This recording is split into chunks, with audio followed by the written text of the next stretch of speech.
Everybody. Frank Duffy, the man, Mr. LSU Tiger. Show number 5, goal to go. It is a big weekend. There's more talent on display. Man, you'd have to be at a Victoria's Secret Christmas party to see more talent than this. LSU and Alabama. How big does it get? Nobody knows the Tigers like the man from New Orleans, grew up on the mean streets of New Orleans, Tulane ball boy, LSU Tiger. Frank, how are you? I'm doing great, buddy. It was a great show today we had with Houston Nutt. It was fantastic. He definitely could fire up not only his players but those of us that like to do the shows with him. This week, what a weird week. What a weird 2 weeks. We let Brian Kelly go. Right now, from what I'm understanding, again the search is on. We finally had things settled down after our governor decided to shoot himself in the foot. Making some comments were not helpful to the search. We did wind up getting the president who I thought we were. I mentioned it on the show last week. Wade Roos came over from McNeese. He's going to be our new president at LSU. He did walk back a little bit, Verge Ausberry, as the AD, but I think in the end, I think he will give it to Verge. Verge is a 25-year lifer at LSU. He's a fantastic guy. I personally knew him from way back when we were in school. Just a quality human being, and again has LSU's best interest at heart. I don't think the last coach could say that. I do think that Scott Woodward was a really good AD. Don't forget he did bring 4 national championships to LSU, but I think in the aftermath of what the governor said and how he basically demasculated him in a news conference, just there was no way that he could come back. But the reason I really want to talk today to all my LSU Tiger fans is it's hard to believe, but the game of the century, the annual rivalry with Alabama and LSU, unfortunately, is coming to an end. Say it ain't so, Joe. Say it ain't so. And the interesting thing about LSU rivalries, as you know, Rob, you're an Auburn guy. We've got some great natural rivalries. Like we have the rivalry with Auburn, which is always a house of horrors. There's always something strange going to happen. Yep. The place is going to burn down, or earthquakes are going to shake on seismographs, or somebody's going to be smoking cigars on the middle of the eye of the tiger. There's always something that's going on. We have our Ole Miss rivalry, which is a historic rivalry going back to Billy Cannon's days. And again, it's always a spirited rivalry between the fan bases. And our newest rivalry is actually not very new at all. A&M goes back to, we had series with them going back to the 60s, and then it rejuvenated when I was in the bar business at LSU in the 80s when we were battling over Harvey Williams and a big recruiting war, and then wound up playing 10 games against them, 5 home and homes at each location, and then, of course, with them coming into the SEC. But the interesting thing about those rivals is all 3 of them have actual other rivals. Even though we consider them rivals, Auburn has Alabama for the Iron Bowl, Ole Miss has Mississippi State for the Egg Bowl, and Texas A&M has Texas. So we're kind of the oddball out. We've got rivals with other people who frankly don't consider us their rivals. But without shadow of a doubt, our biggest rival, and every LSU person will tell you this, when the schedules come out, we look for that first Saturday in November to see what's going on with the LSU Alabama game. Yeah. And it wasn't named the game of the century in 2011 for nothing. That was one versus 2. I can still feel my RV driving to Central High School and parking and the excitement that built. And to think that that's not going to be there on an annual basis anymore is very tough. It was hard to lose you guys 2 years ago when that schedule was changed. This is even going to be tougher. And, look, for a bystander like you, it had to be something that you thought you'd probably never see LSU Auburn go away either. No, LSU growing up listening 870 WWL New Orleans with, the great John Ferguson's great voice of the Tiger. The great and LSU Alabama is about talent. I mean, and it's a strange talent series. And that 1969 to 2001, I think Alabama won 15 out of 16 in Baton Rouge. Yeah, that's an anomaly you don't see anywhere else. And I think that like LSU Alabama, Houston Nutt made that point. I always hated playing the new coach if they made a change during the season, and that's what you got going on in Tuscaloosa tomorrow. Yep, absolutely. And there really were two eras that I wanted to focus on today of the LSU Alabama rivalry. And you're exactly right. The first one was trying to get over the Bear. I mean, that was a big hump. We had a great coach. Charlie McClendon was a fantastic LSU coach. Now, again, his win percentages in today's environment might not have had him around for over 2.5 decades, but back then he was always able to field a very competitive team. Yet we could never beat Alabama, right? And it wasn't until in 1982, one of the games that I'm going to cite in a little bit, where we went. I was a sophomore in college at LSU, and we road tripped to Alabama, and I'll never forget it as long as I live. We held Walter Lewis to negative yards in the first half, won 20-10. One of the greatest pictures in LSU history. It's on my buddy Mike Anderson's wall over in the restaurant, which was right across the street from my bar, right across from Doc's was from Duffy's was Mike Anderson's on Lee. And it's a picture of 9 LSU defensive players just crushing Walter Lewis on a scramble in old Legion Field in 1982 to finally win.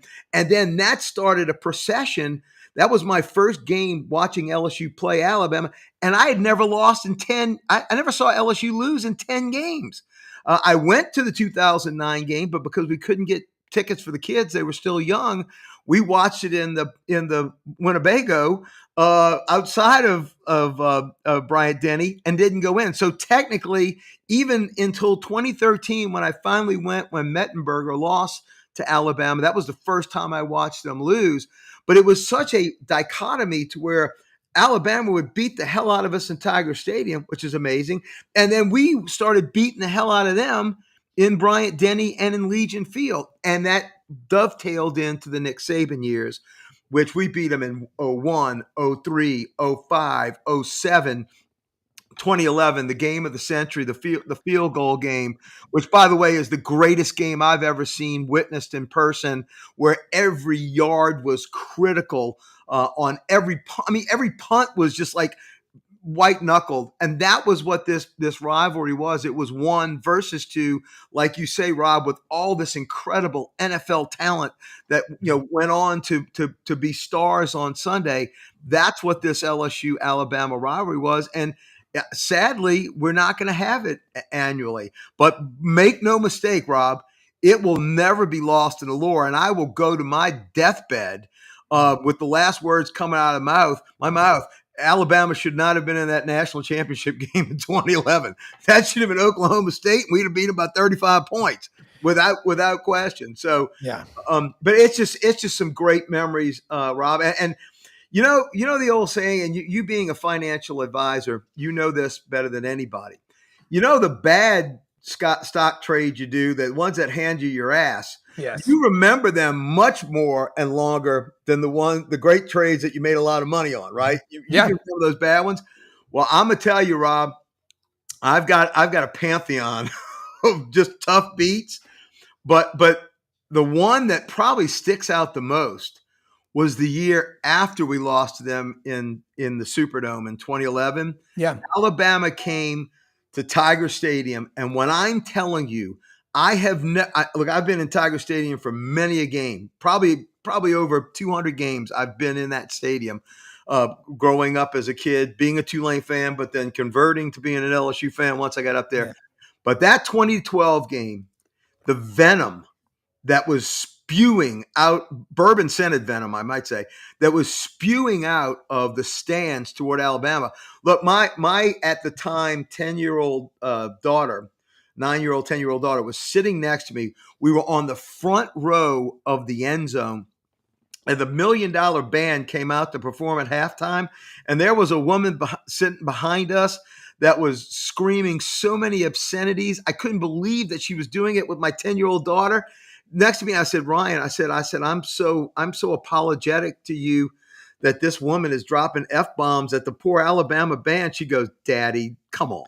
this is Alabama. I was like, darling, how many ponies do you want? And by the way, it's 9 years later, she winds up going to college at LSU. Right? Yeah. It was ingrained in her.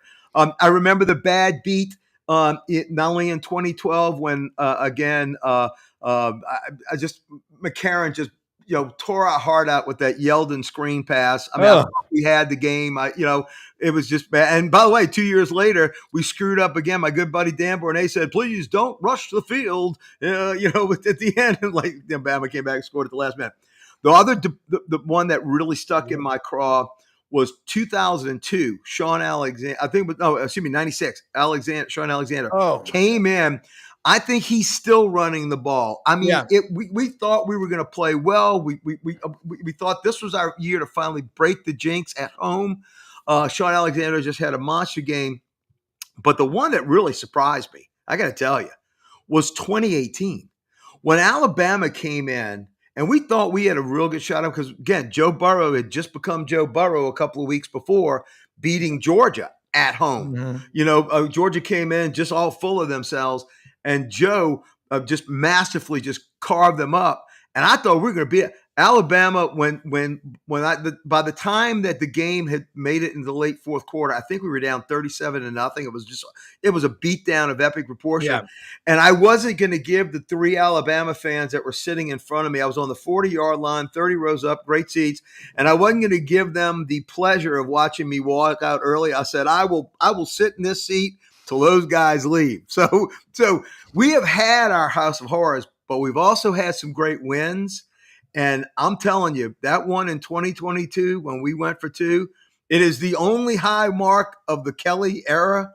Yeah. But he did have the stones to go with that. That is still one of the most perfect plays. And Mason Taylor caught that. And when I'm telling you, you think that stadium shook when we beat y'all in 1988 for the earthquake game? Yeah. Son, I thought I was going to fall through. And look, I don't very rarely get bad seats in Tiger Stadium. Yeah. That night I was in the upper deck on the west side. I wound up giving my tickets to some friends, and I wound up being in the upper deck. I know the girders were swinging, Rob, on that day. I don't know what it must have been for like the person watching, but it was amazing. And on TV, we had Fowler, we had Herb Street. I mean, it was an incredible night in Tiger Stadium. What was your memory of watching that game? Well, just like what you said, and the stadium actually does move because it does. I asked, I remember being in college at Jordan-Hare Stadium at Auburn, the end zone, the south end zone swaying. Well, I confirmed that August 31st, 1988, 30 minutes after I graduated from Auburn. My dad wanted to go measure Jordan-Hare Stadium to lower it 12 rows to make it like the swamp at Florida to trap sound. Mm-hmm. And the university architect for Auburn, Tom Tillman, used to work for my dad in Memphis, and he said, both of them said, "Boy, don't you know that concrete has no natural tensile strength? You put rebar in there and it has to sway a little bit." And I said, "Well, I knew I was liquored up." But he said, "You were liquored up, but it does move." That's what I remember about Baton Rouge. The cool thing about Tiger Stadium is just go back to the Huey Long. I mean, he lives in that stadium, the dormitory, the tradition. That place, you talk about Jordan-Hare haunted, it's haunted. But it's the bourbon, it's that air, it's like the Blue Ridge Mountains, that blue mist in the mountains. It is a bourbon mist in Tiger Stadium, and it is an anomaly. When you go to Birmingham or Tuscaloosa, it was 1982 when you beat them 20-10 with Walter Lewis. Yep. And that was when you knew Coach Bryant, I think, had tipped his hat. I'm out. Yeah, he did. In fact, on our walk back from Legion Field to go to the Winnebagos, we used to do this thing at the Kappa Steakhouse. We would do it called Bagos to Bama, and there would be like 8 or 9 rented Winnebagos that we would bring back. I mean, I'm shocked it didn't fall right apart. Right, all the shenanigans we did, but we would go do Bagos to Bama, and it was just such an incredible trip, always to go. It's just a memorable time to do that. And that game, when we went and beat Alabama, when the Bear left and he went to the local television, and you were at Auburn, not too much after that, doing live remotes like you were on TV. Mm-hmm. Well, it was the local TV station that was interviewing him, and the Bear went on air and said, that is the worst ass whipping one of my teams has ever had. And he said ass whipping, not butt whipping. That was ass whipping. And of course, the Bear can get away with, the FCC Anything. rules, anything he wants, Anything. right? So that was an incredible game. And then the win that we did in 2019 going into Tuscaloosa was also huge because we knew what we had on the line. And, my very first show with you on Sidelines was the debate with Phyllis from Mulga. Who was a Paul Feinbaum regular, rest her soul. She's passed away since. But my very first time coming on the show and doing the show, which I've now done weekly for 7 seasons with you, was that game. And I joked. I remember telling her I was on my porch at the Pentalba when I was doing the show, and I said, Phyllis, you caught me at a good year, darling. I said, I've parked my '67 Chevy as an offense, and I'm bringing a 2019 Ferrari. And going in and beating that game. And I'm telling you, that was a long drought because we hadn't beat them since the field goal game in 2011. Mm-hmm. So we had the sting of losing to them in that national championship year, losing in the Superdome where we didn't cross the 50-yard line. Les Miles was just so stubborn, not putting Jarrett Lee in. But we didn't beat him again. And we had the heartbreak of 2012 with Yeldon, as I mentioned. We had the heartbreak of 2014. And then it just got in our heads. But when we went in there and beat them in 2019, and your favorite Tiger from that national championship year, Clyde Edwards-Helaire, who I think was the heart and soul of that team, might not have been the most talented, but he was the heart and soul, dragging an Alabama linebacker on 3rd and 10, 11 yards on a pass down low late to ice the game was just incredible. And that's the thing that we're going to remember about this rivalry. It's the RV trips going. It's having the incredible times. And look, being hospitable to the Alabama people. Look, there was so much venom during the Nick Saban years, but every year that they would come, and I've got great friends. I've got probably like a dozen great Alabama friends, and they would come to the RV. And I remember a seafood gumbo that I served Nick Saban's first year in 07 when we beat him on Chad Jones's sack of John Parker Wilson down late, which we don't win a national championship without it. But I remember my seafood gumbo that I had people in crimson lined up outside of my RV to come in and eat.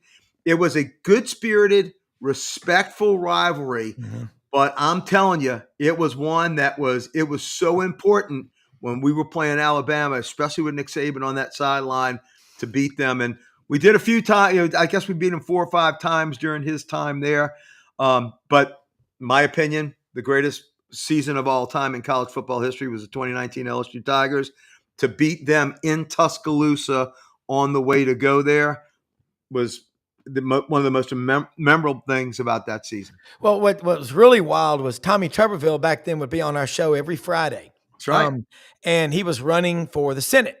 And I remember, are you going to Tuscaloosa for the game? He said, well, President Donald Trump will be there and I'll be invisible. So I think I'll just wait till he's not there. But I remember Trump was up in one of those boxes, one of the suites in Alabama, and Coach Orgeron was very passionate in his pregame remarks, his postgame remarks, and his in-game remarks, which is what you love about him. He's a truth broker, Yes, but that game, Clyde Edwards-Helaire, I thought was the MVP of the 2019 team because he was 5'7", like you said. He had the strongest legs, and that touchdown down there deep in the red zone. Yeah, first half. That was a statement, man. Like, you ain't stopping us. We're here. And you had to score over 45 points to beat Bama back. That's when they had Tua. And in 2016, they were averaging about 31 points a game. They changed the offense and started averaging about 45. They lost 2 games in 2019. 46 that y'all scored on them and 48 that Auburn scored on them. Correct. And I will tell you the cool thing about Nick Saban was he was the GOAT, but he wasn't so much the GOAT where he couldn't learn how to reassign. And his offense was totally different than what it was even a couple of years earlier in Alabama when when you had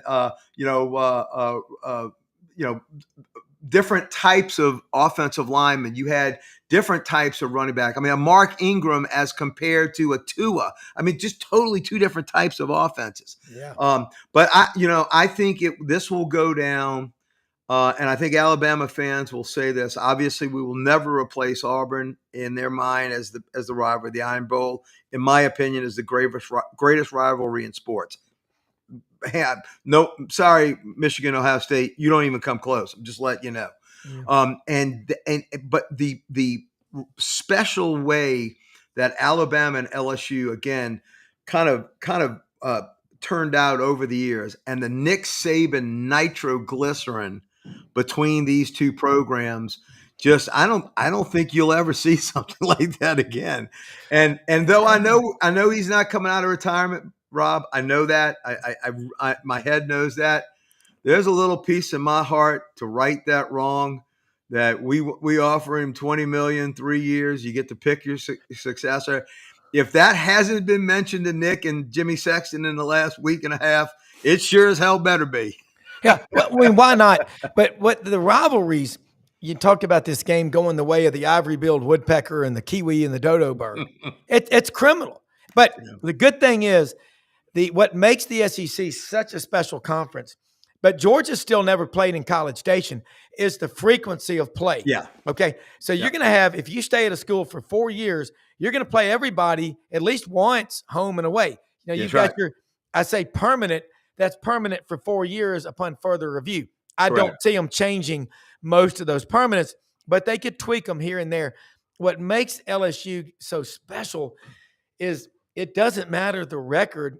This game is going to be a thriller, and it is going to Tuscaloosa for this game. Alabama is on a roll since the Florida State loss, and now you got a new coach, Frank Wilson, and Frank Wilson's been around a while. Yeah. I liked his comments the other day, and you're right too, Frank. Brian Kelly was a loner, and he was. And I talked to too many coaches that they know him or they know it was all about Brian Kelly. Sure. No, nobody's bigger than LSU. Yep. I totally agree, and I do think you're exactly right. I've said this about 4 weeks ago on our show that I think Alabama's the best team in the SEC. No offense to A&M and no offense to Ole Miss and upstart Vandy and Georgia. I think Alabama, since that loss against Florida State when they were ready to crucify the boar and run him out of town on a rail, I think they've been playing the best ball. That said, I think they will get LSU's best game because Frank Wilson, being a Louisiana guy, he is a fantastic recruiter. He is a son of the state. And I have already heard from former players, my good buddy Lance Smith, of what he's already done to invite the players back in, which Brian Kelly locked them out. There was hardly any contact. And even when Lance and I were down on the field for the South Carolina game, and he brought me into the recruiting room, and we went to the L Club. And I mean, I had total access with the exception of being in the locker room. There was still this buffer. Joe Sloan came over, shook everybody's hand, didn't look anybody in the eye. And I was like, and both Lance and me and Eric Hill both looked and like, well, that's kind of strange. And the feeling was from the former players, almost all of them to a man said, we're soft. And that comes from the CEO, from Brian Kelly on down. And I think you're going to see a motivated team. Now, I don't think we can stay with Alabama. I think you'll, like I said on our roundtable, if you're going to get a bet in, bet LSU in the first quarter and then bet Alabama in the next three, because I don't think we'll be able to stay with them. But I think Frank will have them up. He'll have them motivated. You can already see a different feel around the facility from, again, what I'm hearing and what I've seen just from a few of his comments. So we're going to give them the best that we got. I hate that we're kind of going in a wounded tiger, but what do they say? The world's most dangerous animal is a wounded tiger. Y'all playing Vanderbilt, us playing Alabama. There's no telling what's going to happen, Rob, but I just know both programs are proud programs. I think we both did the right thing by making the change. We had to do it. It's a tough pill to swallow, but you got to take your medicine. Florida did the exact same thing. I think we'll all three be better for it. But I think you will see LSU play spirited. I just don't know if we can stay with Alabama. I think they're playing the best ball right now.